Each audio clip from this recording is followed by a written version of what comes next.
Okay, welcome to our short movie about assignments from the English practical class. Within this video we'll review all of the 12 assignments we did in English practicals, and I will start off with the first assignment. It goes about marketing environment, and it's divided into major groups, which is the micro and micro environment. I will explain each of these groups, starting off with micro environment. It exists out of a couple of groups. For example, the company. The company is in this case, of course, Ryanair. The suppliers are, for example, the companies that provide Ryanair with their food or the airplanes.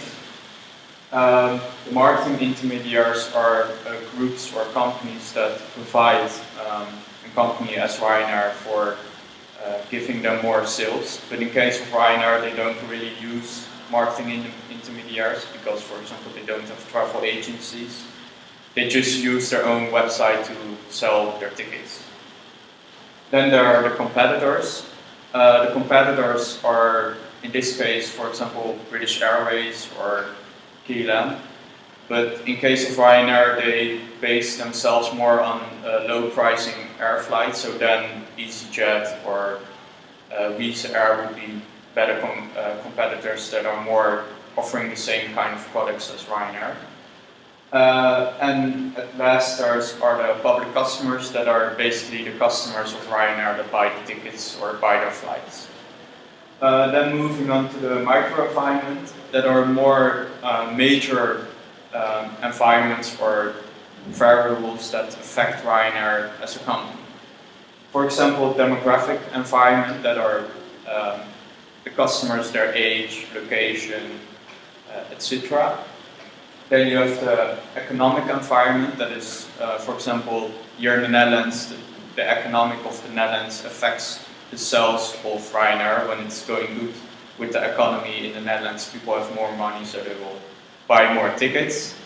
Then you have the technological environment. That's, for example, if Boeing or if they provide new airplanes which are more effective or carry more gasoline, they can fly more far. Then you have the political and social environment, that are basically the laws or public opinions that affect Ryanair as a company. For example, if the state or the government would sign up a new law that Ryanair or airplanes need to be more natural friendly, then Ryanair need to invest money to have more natural friendly airplanes. Then the last is the cultural environment. Ryanair is operating in the whole of Europe, and of course each culture has their own values and norms. And when Ryanair wants to sell their tickets, they need to keep those. Okay, welcome to week 2 of English practicals. And this week is about marketing information. Marketing information is needed to, for example, sell more products or introduce a new airway between, for example, Amsterdam or London. So, how do they develop or how do they gather their marketing information? There are 3 ways to do that. That's internal data. That's data within the company itself. So, for example, how much gasoline is used by the airplanes, how many people work at Ryanair, etc. So, just the internal data of the company itself.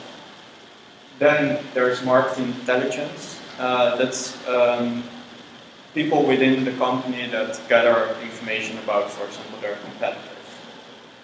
So when Ryanair wants to introduce a new flight between Amsterdam and London, people within the company of Ryanair will look at the competitors, how much they offer the same flight. So it's just within the company to look at everyday meanings within the air industry. And then there's the last, that's marketing research. It's about special teams within the company or intermediaries that look up a special case.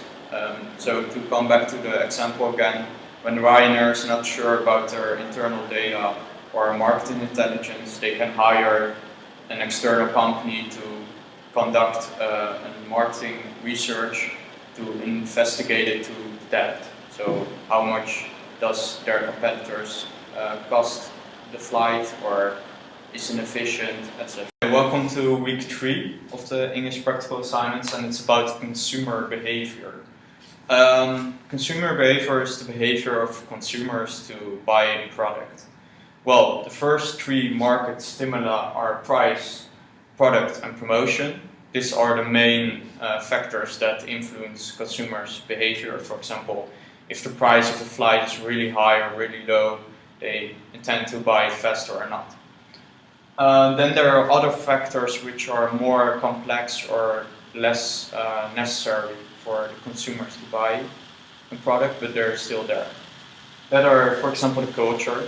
So the Western world against the Eastern world. Or, then you have the subcultures. An example is the Asian Americans. Then you have social classes. Well, for example, the upper classes, which have more money to spend on flights than lower classes. And here it's clearly to see that Ryanair, for example, they focus more on the lower classes within society than the upper classes, because Ryanair doesn't offer business class in their flights, and they price their flights really low, so that attracts people from lower classes which have less money to spend. Then you have social factors that are factors within society that influence people, their buying behavior. For example, if your neighbor always flies with Ryanair, then you tend to go with Ryanair also. Then you have personal factors that are people, their own experiences or their own values and norms to, for example, choose the company that they're always loyal to or they just like. Then you have the psychological factors that are people, their own values and norms. Then you have the buyer decision process. It is out of 5 different steps. That's the first one is the recognition.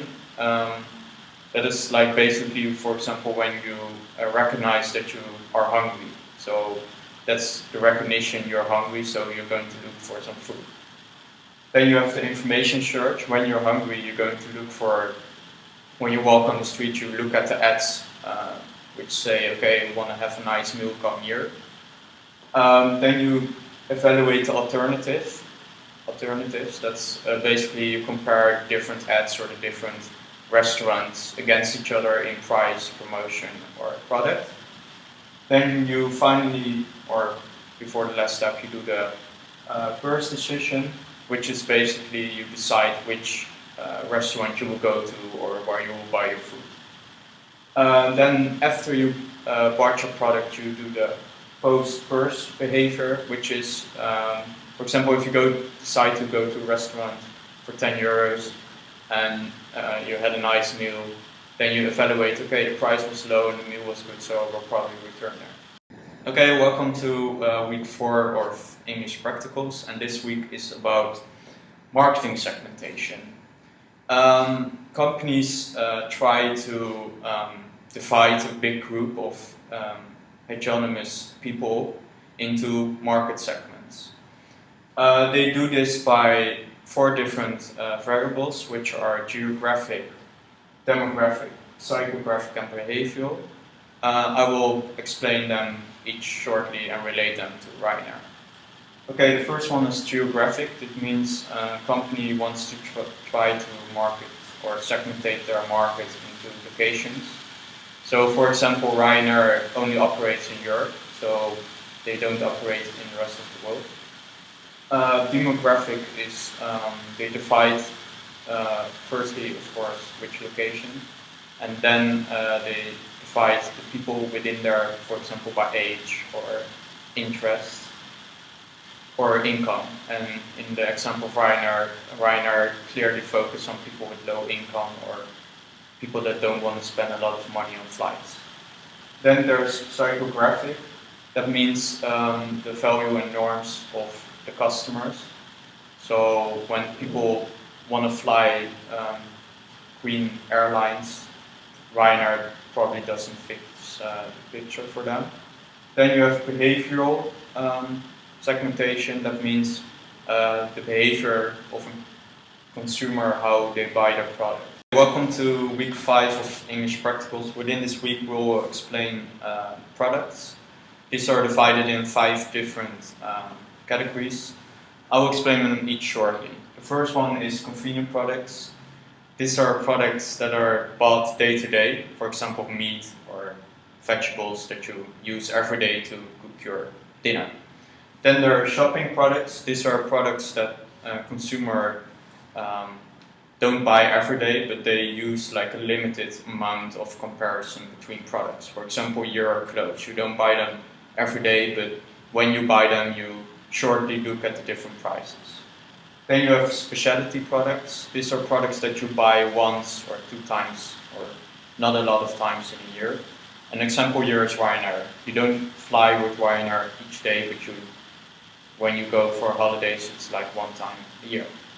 Then you have unsought products. These are products which don't fall into the consumer picture. For example, a consumer won't buy flat or that kind of things. Then you have industrial products. These are products that are bought by individuals or organization and are used to manufacture new kind of products. Okay, I will be talking about the pricing and the understanding and capturing of customer value. Okay, Ryanair has one main pricing strategy, it's the use of low fares. Not only does it use low fares, but it also tries to not supply any additional costs and any additional services to the customer. Well, this is a specific price strategy of them. It's called, it's the cost-based pricing strategy, and they do this to keep their costs at the minimum and the profit at the highest. Because Ryanair is a company that's known for achieving and for attempting to get the highest revenue. Well, as mentioned, not only is there a cost-based pricing strategy, but there is also a customer perceived and a competition-based strategy. These are 2 other price strategies that Ryanair uses as well, but maybe a bit less than the cost-based. The customer perceived strategy is how Ryanair tries for the customer to perceive it as better as a competitors, and therefore make it the more obvious choice. Then there's a competition-based strategy where Ryanair tries to show what benefits it has that the competition doesn't have. Then, as we mentioned, Ryanair tries to supply no additional customer services, and it has to take into account the product line pricing. And there's 2 types of product line pricing, the optional and the captive products. And this is where Ryanair should look at what they can reduce and what they can't reduce. Optional products include the use of toiletry, the use of overhead luggage, the use of food and beverages on board. While captive product is the prices of oil, prices of gasoline, prices of the big luggage, storage, and all the essential prices. Okay, and finally there are multiple price adjustment strategies that Ryanair uses, as mentioned before. Now we'll talk about the different marketing channels and more delivering customer values. Okay, Ryanair.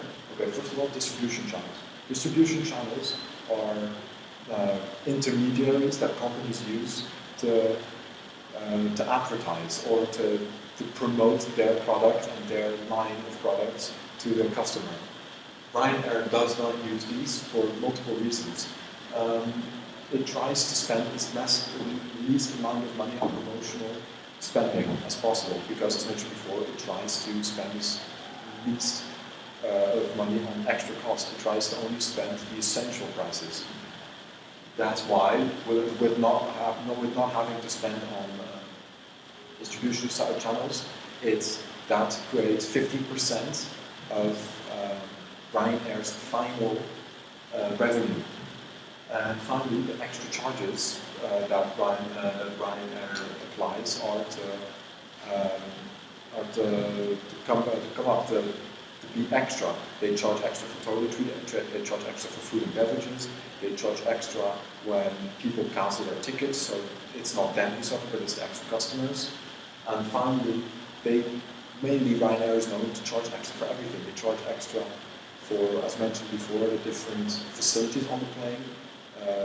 The customers have to walk to the plane and have to walk up the stairs instead of a direct portal from the terminal. Okay, now we'll move on to the communication of customer value and advertising and public relation. Okay, Ryanair uses multiple different types of media. It uses newspaper, online, and TV ads. These are obviously three different but very effective ways of advertising. Ryanair is known for making very controversial statements. It does this because by making controversial statements, there is attention on them by the press, which is seen by them as free promotion. Examples of this will be given a bit later on. They also do court controversies in which they will make cases to which they will have to go to court and for which they will get press. Because Ryanair sees it out, there is no bad press as any press. They rather have a bad publicity on them than no publicity at all. Examples of this controversial statement that I've mentioned before are against Sabina Airline. For example, they made a statement as a question, for example, pissed off against Sabina. This was meant to ask them whether, or to show them that they offer better promotional values and better options than Sabina Airlines. They also created one in British Airways, in which they referred to them as expensive bastards. In both cases, Sabina Airlines and British Airlines sued Ryanair for millions of money because they insulted them. Sabina Airlines succeeded and they had to take away some. However, British Airlines did not succeed, and the ad was allowed to stay online because Ryanair exaggerated on how much more expensive they were. The final example was an example of a model, and they dressed the model in school clothes and they said cheap back to school fares, in which this was promoted in a lot of UK and Scottish newspapers, and from which they received a lot of negative feedback, which is quite obvious because it's quite insulting to many people. And to conclude, the most and least efficient medium of Ryanair are actually the same one, controversial statements. Controversial statements are very useful because it creates image in general of them. It makes people aware that they are there, makes people aware that they are an option in the market. However, it is bad because a lot of controversial statements have a bad effect on many people. But Ryanair doesn't care about this because they only offer a few seats that can't transport everyone. So they do take into account that some people will have a negative impact, will have a negative view of the company. Now we'll talk about personal selling and sales promotion. There are two types of marketing. There's the online and direct marketing. Online marketing focuses more on internet marketing, and Ryanair actually recently, a few years ago, has had a social media engagement in which it created its own Twitter account and own Facebook account. Apart from all the supportive Facebook and Twitter accounts that already existed in their names, to have a more direct contact with the customer, to have a more direct flow of information, like a source where they could have a more effective way of reaching the customer.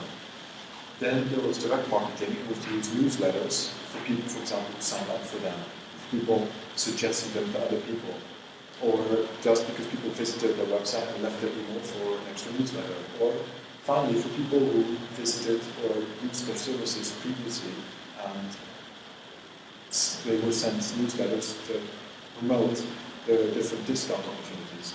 There's also cookies, as mentioned before, people who visit their website leave an internet trace that they've been there. So the automatic system will send discount information to those computer users to be able to promote their company. And then last, there's examples of out-of-home direct marketing. These are examples of banners, of billboards, of bus ads, of train ads, of any ads outside the home to directly consult to the customer. This is very useful. And finally, the customer relations on the internet is an example of it's an example of how the customer will feel more at ease with the company. An example of this is the new Twitter and Facebook account. This were information flows created to create a better connection with the customer. Finally, I will talk about corporate social responsibility, also known as CSR, about Ryanair. It states that it's the cleanest and greenest airline. Although debatable, they might be right, because it is known that they spend billions of dollars in investment in creating planes that are that emit 50% less CO2 and 45% less fuel consumption and noise. However, a lot of the information posted on the website is very controversial because multiple times it states that they offer the lowest CO2 emission, but they lie. It has been proven that they lie about this emission.